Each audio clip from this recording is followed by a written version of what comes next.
Hello, everybody. My name is Emma, and I'm really excited to be back in the virtual village hall for the Royal Voluntary Service for Mindspace Week this October.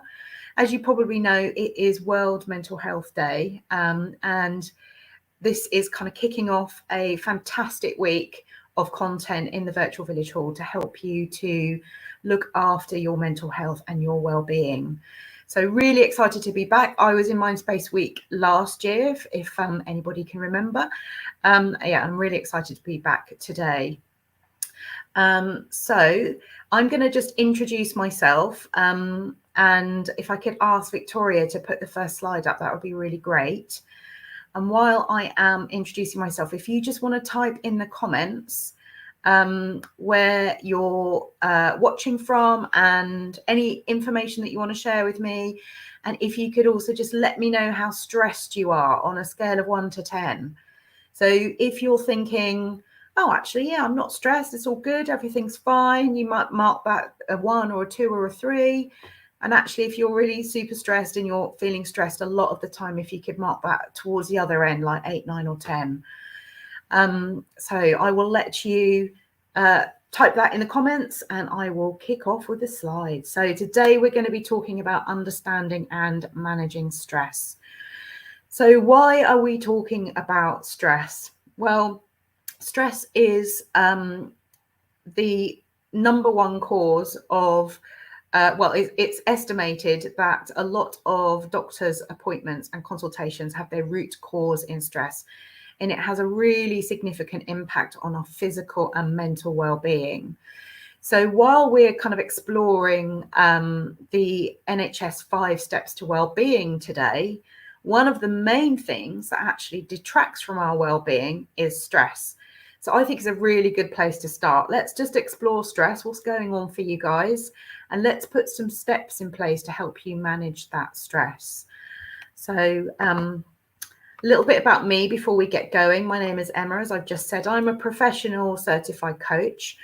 I've got 1,200 hours of coaching experience, and I specialise in well-being and resilience. I work with local organisations and I have private clients who are based all over the world through the wonders of Zoom and other technologies. I offer coaching and workshops on a range of topics, including resilience and well-being, like the one today, leadership development, career development, parental transition, and also redundancy.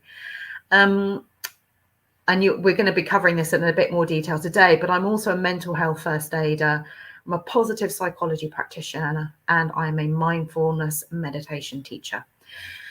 So we are going to be looking at the mental health side today. Obviously, we're also going to be looking at positive psychology. Now, that is a relatively new area of psychology, and it is about the research in what makes a good life, what gives us fulfillment, what gives us satisfaction, what helps with our well-being and our happiness. So I'm going to be bringing those two things together today. So that's a little bit about me. Let me just have a read in the comments. Wow, I've got lots of people joining in today. That's amazing. Good morning to everybody. We've got Irene, Jenny, Sharon, Lynn from Leicester, who's an 8 out of 10. So quite stressed, Lynn. Let's see what we can do to bring that down today. We've got David, we've got Kath. Hi, Kath, who's a 7. That's not good. Let's see what we can do about that. We've got Jenny in Wigan, Sharon in Leicester, David, who's a 0. Good for you, David. You'll have to share your tips and techniques on how to be not stressed. That's brilliant. We've got Nadine from Manchester, who's an 8 out of 10. Pip from Wolverhampton. Adrian, I think I'm pronouncing that properly, Adrienne, who is between a 4 to an 8, depending on what's going on at the time. Yeah, absolutely. Who else have we got? Irene's an 8. So yeah, we've got load Jackie. Jackie's catching up later. And Fiona. Lots and lots of people. That is amazing. Diane is an 8. Shona from Edinburgh is a 6.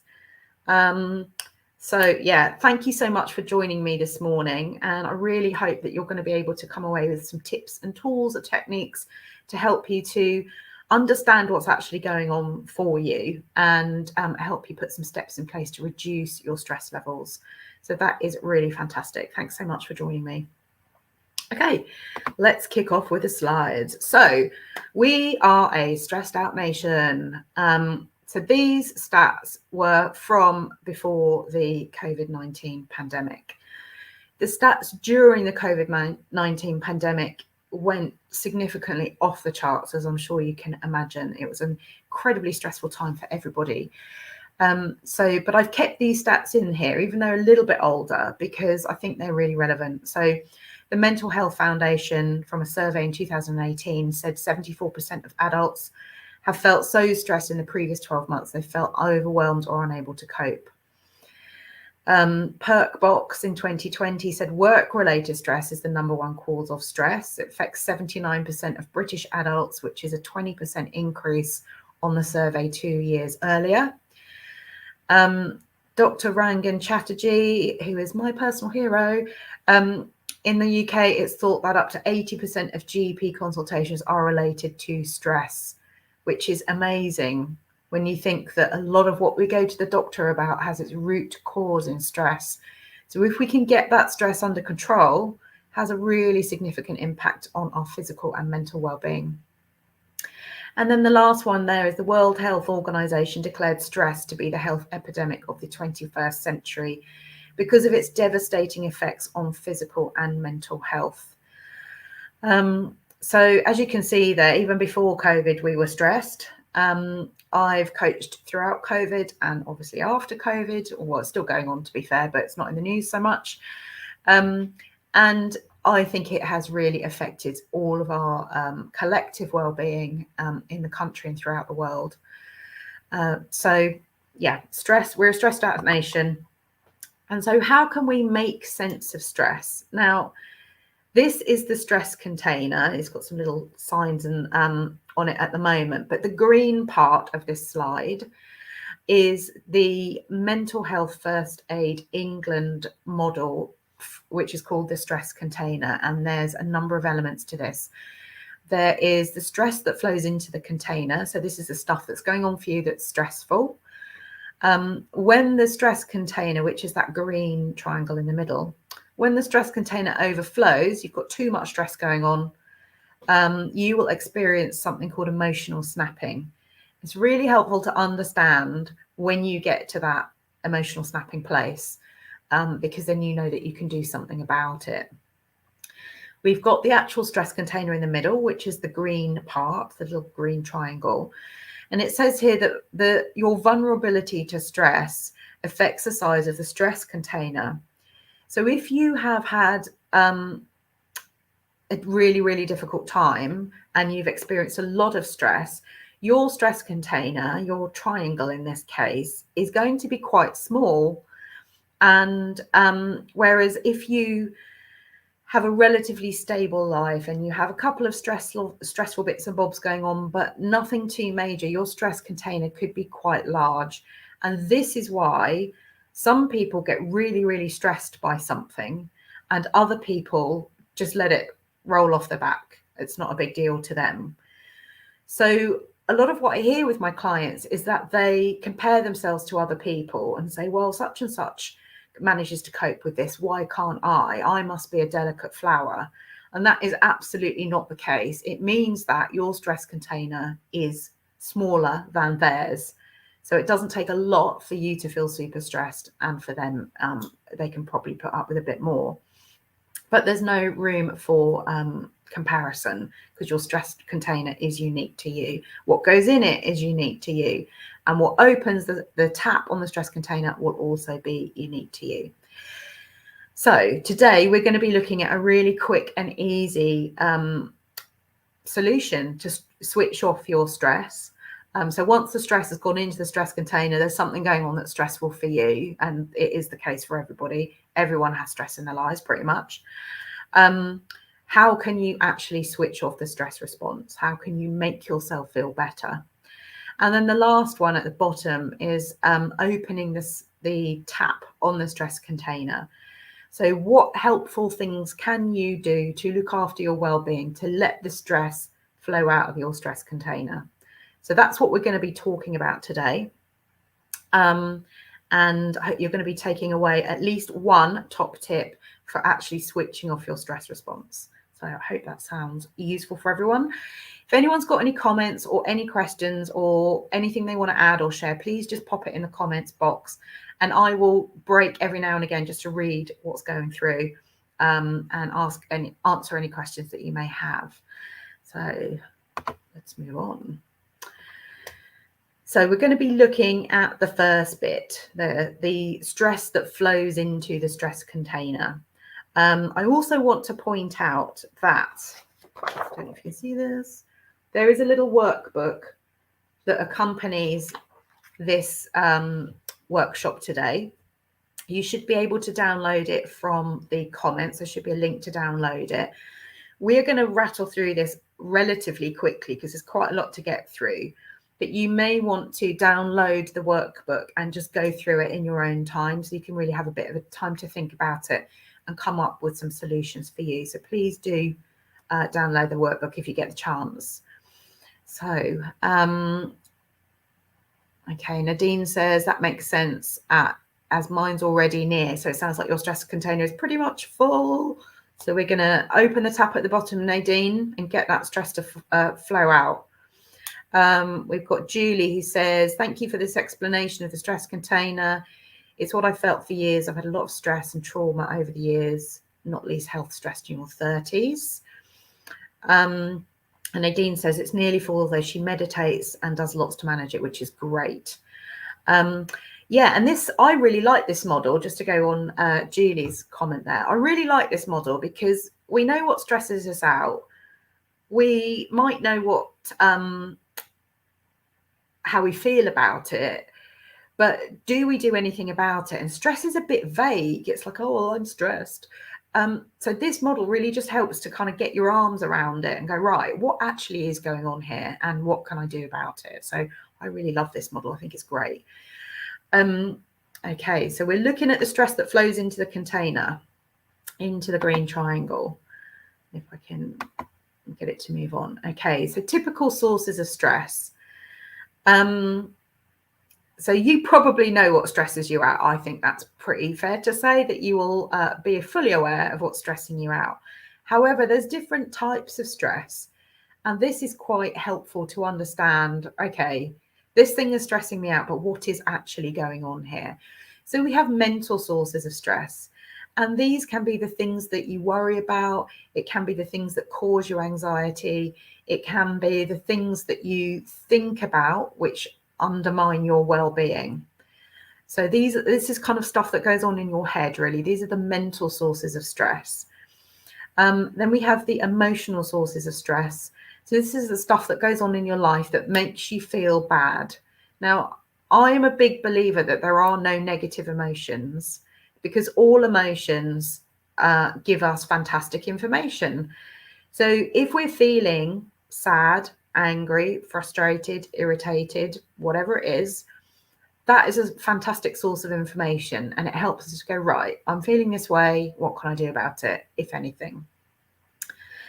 Then if we go to the bottom left corner, we've got the physical sources of stress. So this could be exercising too hard. This could be not enough exercises. This could be health concerns. This could be pain that you're feeling.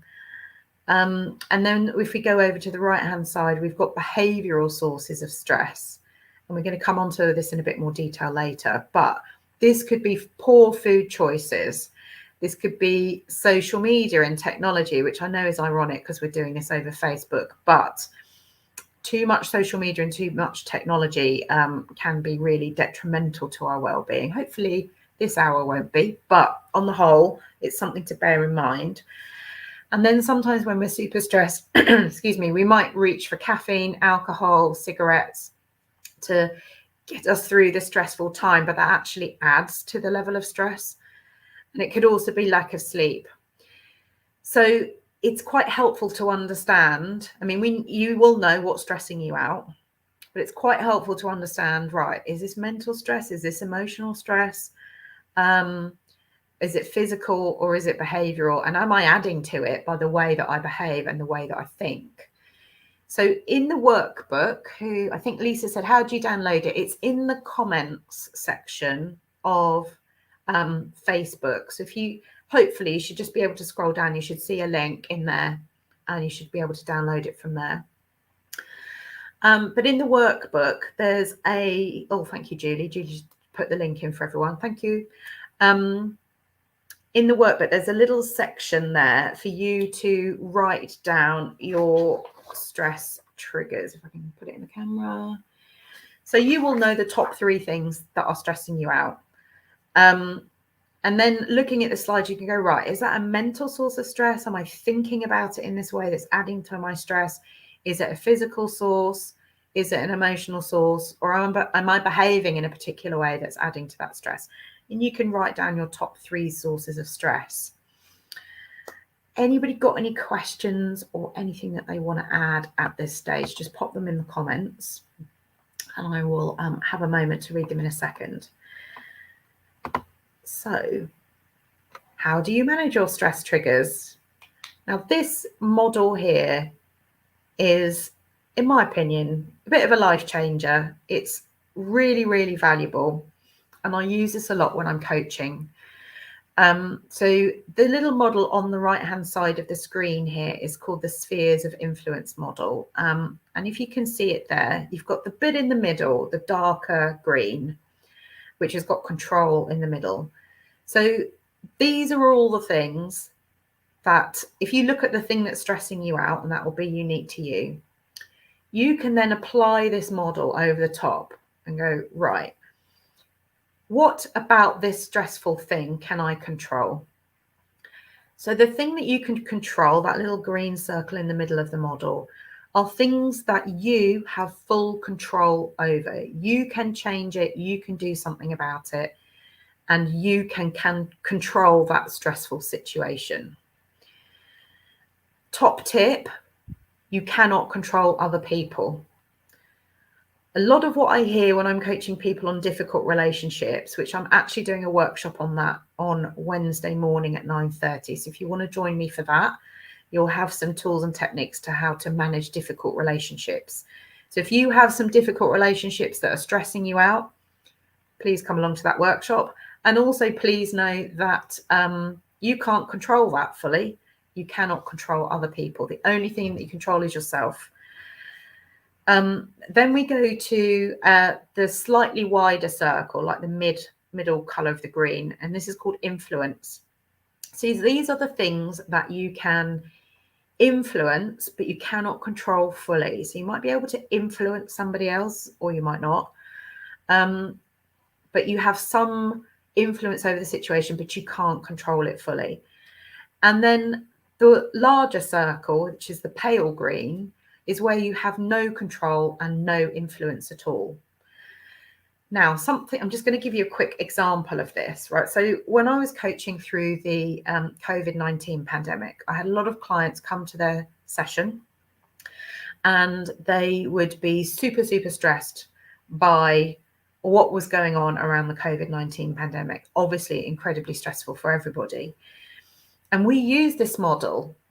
And so I got them to write down, what is it exactly that's stressing you out? And you've got space in your workbook to do that. And then we use this model. And I said, right, what about these situations can you control? And very often they couldn't control it. They were trying to control it. They were unable to control it. And that was adding to the stress. So just even recognizing, I can't control this, can be quite helpful. So then they were looking at what they could influence. So I couldn't control it fully, but they could have some influence over it. And they wrote an I by, so they wrote down what was stressing them out, and then they wrote an I by it. And then they had everything else that they couldn't control, excuse me, and they couldn't influence. And then they put an N by it.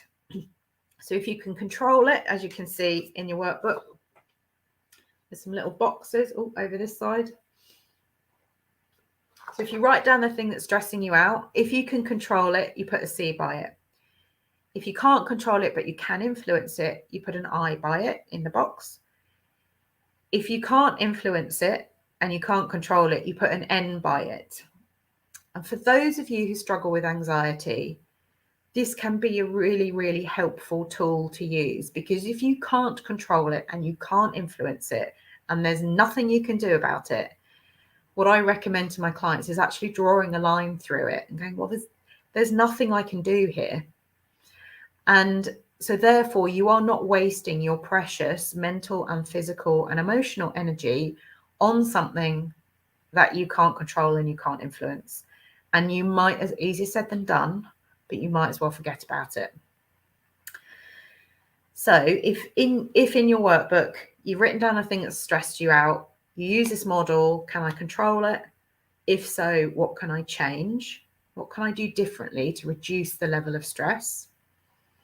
If you can't control it, but you can influence it, what can you do to influence the situation to make it less stressful? And then for those things that you can't control and you can't influence, what can you let go of? What can you draw a line through and just let go? Not spend your precious mental, emotional, and physical energy on something that you can't control or influence. So going back to my couple of my clients when I was coaching them through the COVID-19 pandemic, one of them actually said that watching the news really stressed them out. It was relentlessly bad news. They came away from watching the news. They were really worried. They couldn't sleep. They lost their appetite. And it was an incredibly stressful time for them to watch the news. And so what we talked about when we were using this model is, can you control or influence what appears on the news? And the answer was no. And so we then discussed, right, well, what can you do about that to reduce the level of stress? And the answer for this particular client was to stop watching the news. So what she did instead was just go online to the BBC website and just caught the headlines once a week. So she kept informed, but she wasn't consuming the news every minute of the day, which was what was happening beforehand. So this model can be super helpful. So Nadine says, what would you do for individual stress? So this, if I understand that correctly, Nadine, this is stress that you're feeling for yourself. Well, in this case, I would use this model and understand. If we go back to this slide, you will know what's stressing you out. You write down in the workbook, this thing is stressing me out. You go to this slide and go, right, well, what is actually happening here? Is it mental stress? Am I thinking about it in a particular way that's stressful? Or is it an emotional source of stress and it's making me feel bad? Physical sources, behavioral sources. And then once you've figured that out, you then use this model, the spheres of influence model, and go, right, can I control it? Can I influence it? If I can't do either, then just draw a line through it, which is a lot easier said than done. I recognize it's a lot easier to go, well, I'm just not worrying about that anymore. But it can be quite a helpful model for you to understand. For you to understand like what is stressing you out and what to do about it. Okay, and Sharon says she's crossed a few things out and there's less on my list now. Fantastic.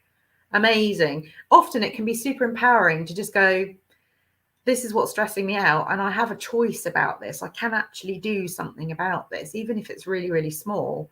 That can be quite an empowering thing to do. Okay, then we go on to step 2.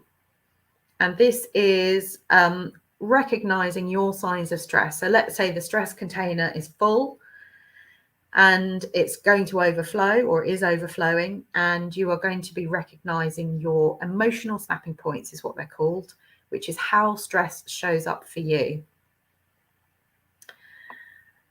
Nadine says, do you do a page for each stress? And I'd say no. If you just download the workbook, you know what's stressing you out, and just have a little bit of a think about it. This is stressing me out. Can I control it, influence it, or neither? And if not, then draw a line through it. All right, back to this slide. We're looking at the emotional snapping points, which is basically how stress shows up for you. So this is called your unique stress signature. And this can be quite helpful to understand, oh, when this thing's happening, I'm actually stressed. And I had one client who I went through this with her, and she recognized that when she was really stressed, she used to have to make multiple trips to the bathroom. And she never really realized what that was. She didn't realize that was a symptom of stress. So being able to recognize, okay, this is going on for me, and this is how it's making me feel. And you can, once you recognize that, you now know, okay, I'm stressed and I can do something about it. So if we look at these 4 boxes, on the top left, we've got emotional signs of stress. So this is feeling overwhelmed, anxious, feeling really irritable, maybe a bit restless, lack of humor, lack of confidence, tearful or argumentative. Then you've also got the physical signs of stress. So that's constant tiredness, headaches, stomach upsets, frequent trips to the bathroom, muscle tension and pain, and maybe sleep problems. Then you've got the mental signs of stress, which are racing thoughts or worrying, inability to concentrate, which is like flitting from one thing to another, difficulty making decisions, and difficulty remembering things. Just to give you a little bit of an example, I've recently realized, like literally in like the last 2 or 3 weeks, that when I'm kind of sitting at my desk and I'm trying to work and I'm like, oh, I need to do this and I need to do that, and I'm kind of flitting about all over the place and I can't seem to concentrate, that's actually a stress response. I've only, even though I talk about stress quite a lot and I coach on stress quite a lot, I've only just recognized this in myself. And I'm like, oh, okay, I now know what's going on here. I now know I need to do something about this. And then the last one on the right hand side at the bottom is the behavioral signs of stress. So this is consuming more sugar, maybe consuming more caffeine or alcohol or cigarettes if you smoke. It can be working longer hours, or it can be a lack of motivation or drive. So often, we're going to come on to this again in a bit, but often we will turn to things which just get us through. I call these the stress blinkers. You're like, right, I'm super stressed. I just need to get through this time and it's going to be okay. And in getting through that time, you might eat sugary snacks, or you might live off coffee, or you might have a glass or 2 of wine at the end of the evening. And ultimately, they add to your stress. But if that is happening for you, you can recognize, okay, there's a level of stress going on here. So if you look at your workbook, for those of you who have got it, you go to the bottom of page 2. Actually, no, if you go to the bottom of page 2, there's a little section for you to write down your stress signature. How does stress actually show up for you? What happens when you're stressed and your stress container is full and you have those emotional snapping points? It can be really easy to recognize this. Often humans recognize when they're feeling bad, and then they can kind of take a step back and go, right, I'm feeling bad. This thing is happening right now. What can I do about it after that? Okay. So now we're going to talk about the stress container in the middle. So this is the green triangle in the center. So let's just say you haven't managed to stop all of the stress flowing into your stress container. And I think that's quite unrealistic as well. I mean, life is stressful. Things are going to be stressful. And so things are going to end up in your stress container. So regardless of whether you've got a big stress container and you can cope with a lot of stress, or you've got a small stress container and it doesn't, you're not able to cope with a lot of stress, it doesn't really matter. It's unique to you. So stress has gone into the stress container. There are stressful things going on for you. So when we feel stressed, 2 things happen. Things happen in the brain, things happen in the body, and they all work together. So what happens in the body? So actually, let me take a bit of a step back. So our stress response is designed to cope with the life that we lived 300,000 years ago in the days of early Homo sapiens, days of early man. And that stress response was there to protect us from things that would actually kill us. So subconsciously, our brain is constantly saying, am I safe or am I under threat? Am I safe or am I under threat? This can happen. It's estimated to happen anywhere between every 4 and 20 seconds, that your brain will be like, safe, under threat, safe, under threat. When the brain recognizes that you're under threat, luckily, we're no longer being chased by a saber-toothed tiger. We're no longer likely to die from those threats. But those things are still stressful to us. And our stress response responds in exactly the same way.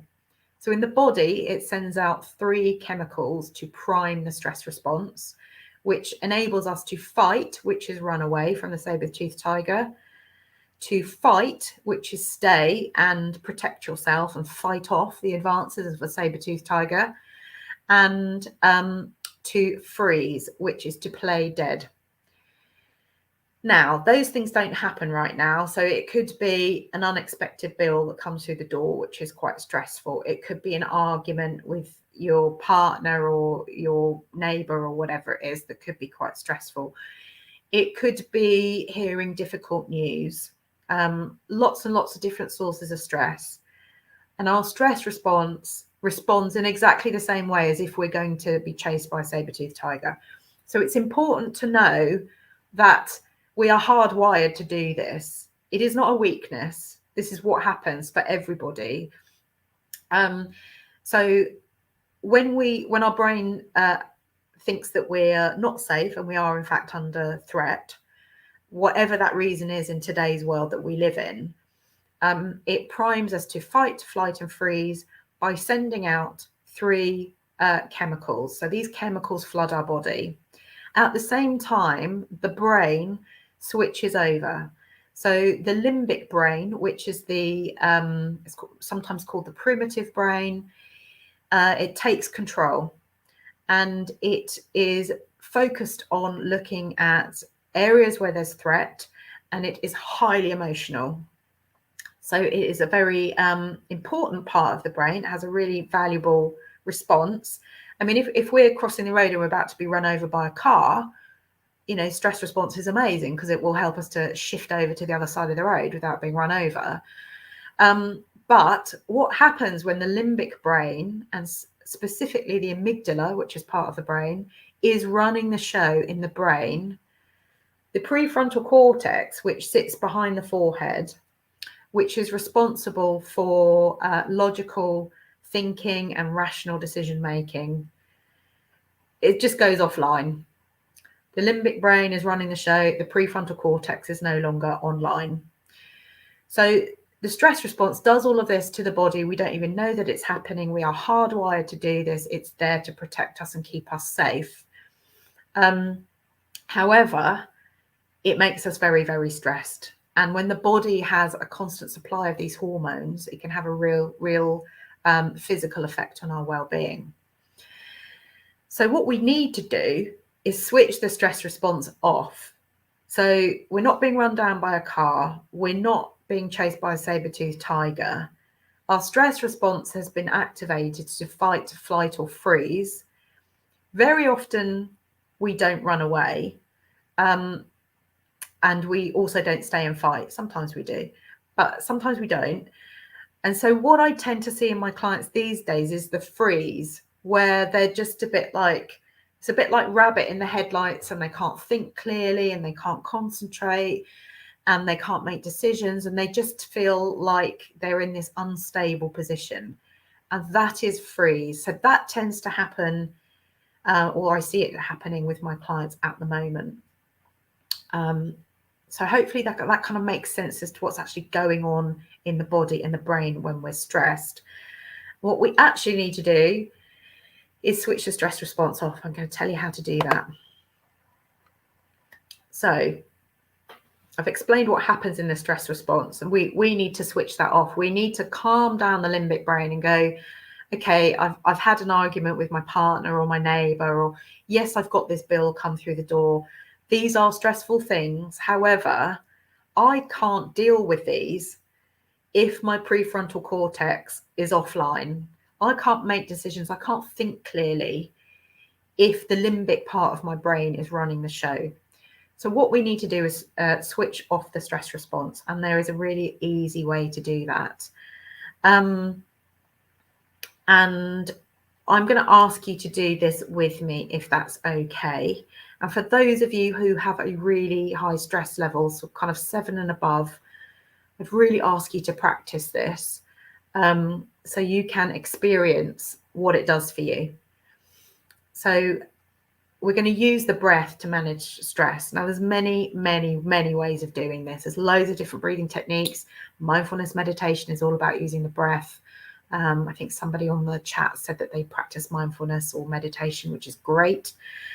But in the moment, when the stress has gone into the stress container and this thing is stressing you out, you're feeling that need to fight, flight, or freeze, then you need to switch the stress response off to bring the prefrontal cortex back online, so you are in charge and not your stress response.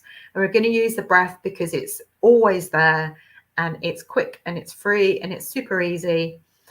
And what happens when we're breathing, when we're stressed, our breath tends to be really quick and shallow. And so we only use the top part of our lungs. And when we do that, we're also telling the body that there's something to be stressed about. So if you're breathing in this way, you are actually perpetuating the stress response and keeping it going. So what we need to do is change that by taking long, slow, deep breaths, which actually tell your body you're okay. I'm not being chased by a saber-toothed tiger. All is actually well. And we need to switch off the stress response. The other thing is that when you're taking really long, slow, deep breaths, you are using the bottom part of your lungs. And when you activate, that's got a really relaxing response. And when you activate the bottom part of your lungs, that really helps to tell your body that you're okay. Brings the prefrontal cortex back online, like I've said, aids rational, logical thinking and decision making. Breathing in through the nose is really super important if you can manage it. Breathing out through the nose is great, or you can breathe out through the mouth, whatever suits you. But if you can breathe in through the nose, that's really helpful. This has got a fancy name, which is called diaphragmatic breathing, which is basically you use the diaphragm, which is the sheet of muscle at the base of your lungs, and you really activate the diaphragm to get your lungs working. It enables a full oxygen exchange, which is proven to relieve pain, reduce depression, and switch off the stress response. So long, slow, deep breaths is where it's at. And it's also proven to lower the stress hormone cortisol, to increase your attention and your mental functioning by bringing the prefrontal cortex back online. So I've kind of explained what it is at length. So for those of you who are willing to take part, I can't see anybody, so you can do it in the privacy of your own home. Use your hand and use your breath. It's right there, quick and easy. You don't need anything extra. What I would suggest if you're really stressed is that you use your finger. Hope you can see me. Hang on, there we go. You start at the base of your thumb and you breathe in as long and slow as you can manage it to the end of your thumb. You hold for as long as you can at the end of your thumb, just however long feels comfortable. And then you breathe out. Breathe out as full as you possibly can through the nose, if you can manage it, to the base of your thumb. And then next breath, breathe in to the top of your finger, in through the nose, let the belly pop out, hold it, breathe out to the bottom of your finger, through the mouth, let your belly collapse. And then breathe in to the top of the finger, hold for a second, breathe out to the bottom of the finger. In through the nose, long, slow, deep breath, hold at the top, out to the bottom through the mouth, In through the nose, let the belly pop out. Hold at the top. And out to the bottom of the finger. Through the mouth, let the belly collapse. Now, I love this because you can go at your own pace. There's lots of breathing exercises where they say, breathe in for 4 and hold for 7 and out for 8. And when you're stressed, you cannot do that. Because your stress response is causing you to breathe really quickly and quite shallowly, if that's a word. So what you need to do is just do this at your own pace. And I would suggest that you take it steady, do it at your own pace, do it for what feels comfortable, and do at least 3 rounds. So 3 hands worth, and go around at your own pace. And you will find by the time you've done the 3rd round, your breathing is really slow and quite calm, and you should feel quite better and have switched off your stress response. So Sharon says she's doing it with me. Well done, Sharon. Nadine says feeling dizzy now. Okay, so do it at your own pace. Don't hold for too long at the top. That little bit of hold just helps you to stop the quick and shallow, but it doesn't have to be ages. And this, like I said, this is why I like this one, because you can just do it at your own pace. I've learned another breathing exercise is called box breathing, which is in for 4, hold for 7, out for 8, and I cannot do it. So I find when I'm breathing in for 4, I'm going 1, 2, 3, and then when I'm holding, I'm going 1, 2, 3, 4, 5, 6.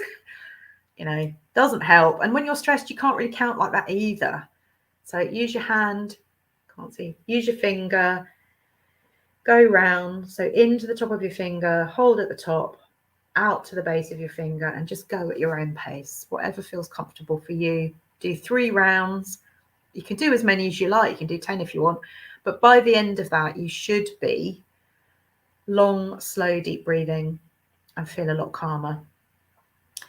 So for those of you who had quite a high score on how you were feeling, so a 7 and above, if you did it with me, how are you feeling now? Has it reduced your level of stress? If you just want to type it in the comments when you get a minute. Sharon says, you like the hand distraction too. Yeah, absolutely. When you're stressed, trying to do it in your head and trying to count in your head and remember where you are in the process is really quite hard. You can do this really subtly as well. So if, let's say you're in a meeting or you're in a social situation that's become quite stressful, you can do this really subtly and just have your hand on your leg and just under the table, or just really subtly, just use your finger to draw around the fingers of your hand as you're well, you can do it really subtly. Sorry, I'm trying to read the comments and speak at the same time. That's not helpful. Okay, so Sharon says she's definitely lower, and she's at the moment, that's a 3. Shannon says she's at a 5. Nadine, it feels like it hasn't helped for you right now, but I helped your understanding of what's actually happening to you. So I would recommend for you, Nadine, if you practice this in your own sweet time without me blabbering on, then and just see how it feels for you when you get a moment. So when you practice it when you're not stressed, it can really help you to have a tool that you can turn to when you are stressed. So you can say, oh, right, well, I did this when I wasn't stressed and it kind of helped. Go at your own pace so you don't feel dizzy. And then you've got a tool that you know will help you when you are stressed. So I hope that's been really helpful. So that switches off the stress response. That calms down the limbic brain, brings the prefrontal cortex back online. If you're still feeling a little bit jittery, it's likely from the stress hormones, which are adrenaline, noradrenaline, and cortisol. You've probably heard of some of those. So if you're still feeling that jittery feeling, the best thing you can do is just go for a little walk around the block if you've got time, or do some star jumps, or do something physical to actually burn off those stress hormones. So those are kind of 2 tips that you can use when you're feeling stressed. All right, we're on the home straight. So in your workbook, there is a little section which has got a little diagram of the hand, and it talks about when you are going to practice. So like I said to Nadine, if you practice this at regular points throughout the day, it will bring down your stress level in the moment. And so when you get to the end of the day, your stress level is much lower than what it would have been usually. So you could choose to practice this first thing in the morning before you get out of bed. You could practice this whenever you go to the bathroom. You could practice this whenever you put the kettle on and make yourself a drink, so waiting for the water to boil. You could practice this before you leave the house or when you arrive home.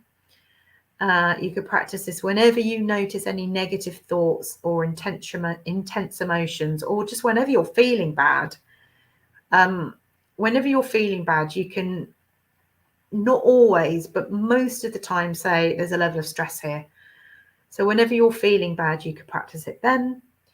You can practice it when the day's work is done, and you can relax, and you can do it in bed before you go to sleep. It's really brilliant at helping you to go to sleep, especially if, like me, you wake up in the morning, like 4 a.m, and can't go back to sleep. I often do this breathing when I'm trying to go back to sleep.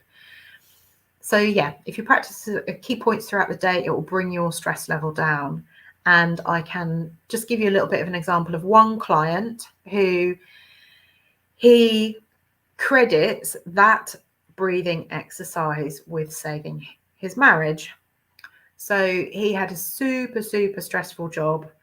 He would come home, this is before COVID, he would come home, walk through the door, he'd be in a really bad mood, he'd be really stressed, and he'd start offloading to his partner. And it was really affecting their relationship. And he recognized this, but he didn't know what to do about it. So I said, why don't you, when you get home at the end of the day, sit in the car for 5-10 minutes, practice the breathing exercise before you get out of the car, switch off that stress response, and you will go into the house less stressed. That's exactly what happened. And it really helped his relationship. And so it can, doing that little breathing exercise, I know it doesn't feel like much, but it can have really powerful effects at improving your well-being.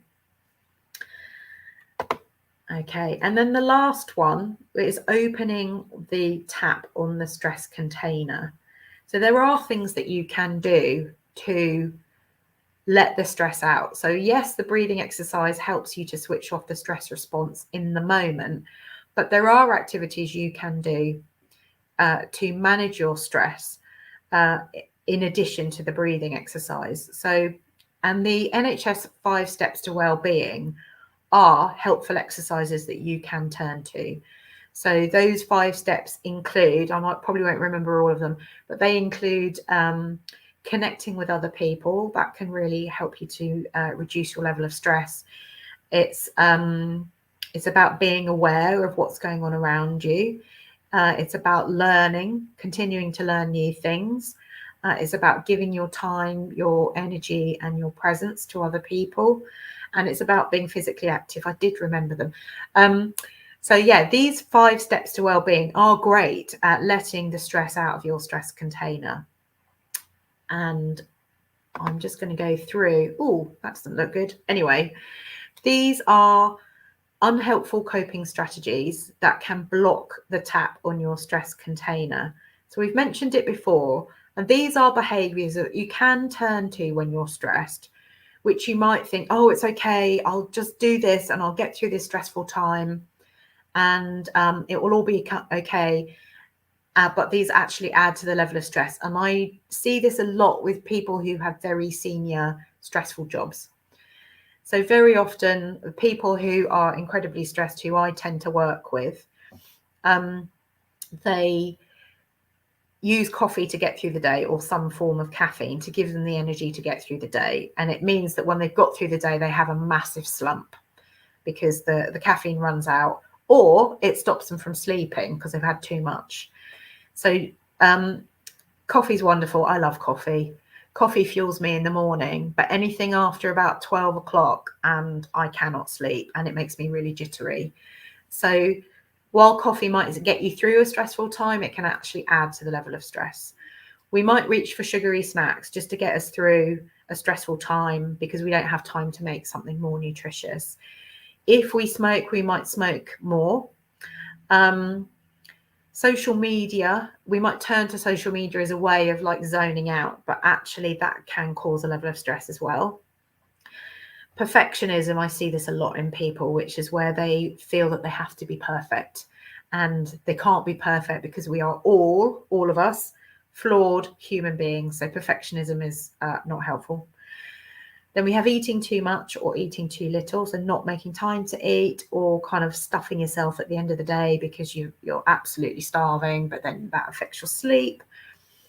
Drinking too much, overworking, just going to get through it and I'm just going to get the work done, but actually that adds to your level of stress.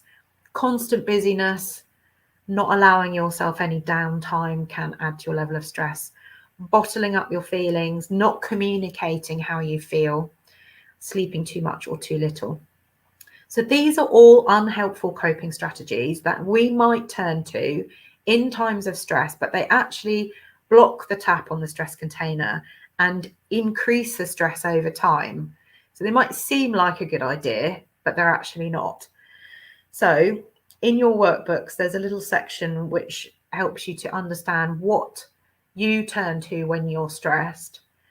And now you can see that it could have been a good idea, but it's probably not really.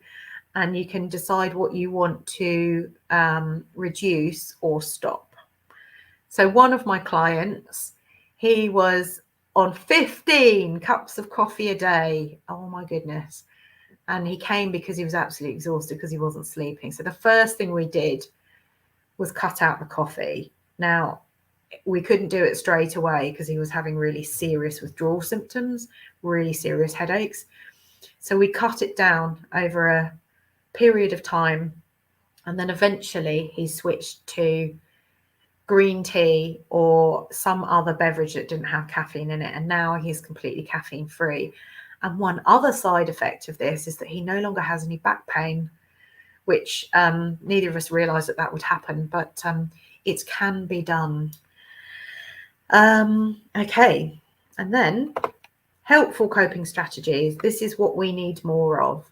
So helpful coping strategies, absolutely, the NHS 5 steps to wellbeing, but also things that bring you joy. You know, what makes you happy? What makes your body feel good? What do you laugh at? What brings you peace? Where do you feel flow? The flow is a relatively new term from positive psychology researchers. And this is where you feel so engrossed in something that it stops you from reaching for your phone and time just passes and you have no sense of time passing, and you could work on something for hours and hours and hours and you're so engrossed in it. And that is a sense of flow, and that's really valuable to our well-being. So if you have a hobby that gives you that sense of flow, that is really great to help in well-being. You can also look at what's fun for you. You can look at things that you could look forward to. So you could plan something that will help you to look forward, and having that positive emotion of looking forward to something is really helpful for our well-being. You could look at what would be indulging or a treat for you, and you could also look at what you love learning. So in your workbook, there is a page there which is about helpful coping strategies, and these will be unique to you. And you can just have a little bit of a think about this. Now, often when I ask clients this, they will say, oh, I don't really know. And what I ask them to do is just have a little bit of a think, just ponder on it and just see what bubbles up for you. You might not know about this right in a minute, or you actually might. But if you don't, just ponder on it and see what bubbles up for you. And then there is a little question in your workbook about what you will do more of to reduce your stress. So hopefully that has been helpful for you today. I know we've rattled through it. There's a lot of information there, but the workbook will help you to kind of work through it at your own time. Please practice the 5-finger breathing response. That will really help to switch off the stress in the moment. And has anybody got any questions from today's session? Or if you don't have any questions, can you just pop in the comments what one thing that you're taking away from today's session? And as I look through the comments just now, yeah, just want to wish you all the very best for your medical procedure tomorrow, Nadine. I hope that goes really, really well. If you're feeling stressed as you're waiting for the procedure, practice the breathing exercise and see what happens. Really, really good luck for that. Hayley says she's taking away good breathing. Yeah, breathing's where it's at. Quick, easy. Don't need anything else. Nadine says, you've helped me understand my body. Yeah, absolutely. We all have a stress response. It's not quite evolved to live in the world that we live in today. But yeah, we're hardwired to do this. So understanding it and knowing that you can have some control is really helpful. Julie says the 5-finger breathing exercise. Alan says, where'd you get the workbook from? It's in the comments. There should be a link in the comments, Alan, where you can download it. Sharon says charts and diagrams, yeah, really helps to kind of understand what's going on for us. Adrian says working out your unique stress signature. And Kat says breathing practice for when it is next needed. Absolutely. Practicing it now when you're not stressed is brilliant, because you'll be like, oh, I can do this when I am stressed. All right, so we've come to the end of today's session. Thank you so much for joining me today. It's been really lovely to go through this exercise with you. Like I say, the NHS 5 Steps to Wellbeing can really help you to manage your level of stress. And I really hope that what we've talked about today has helped you to understand it. And then, yeah, the 5-finger breathing exercise to switch off that stress response in the moment when you need it. So thank you so much for all your comments. I will read the comments when I log off, but wishing you a wonderful, wonderful day. And like I've said, I'm back in the virtual village hall for Mindspace Week on Wednesday. That's this coming Wednesday, 12th of October, 9:30, about how to strengthen your personal relationships. So if you have relationships that are stressing you out, come along to that and we'll see what we can do to make them easier for you. But wishing you a wonderful day, everybody, and hope to see you on Wednesday. And take care. Breathe easy. Bye for now.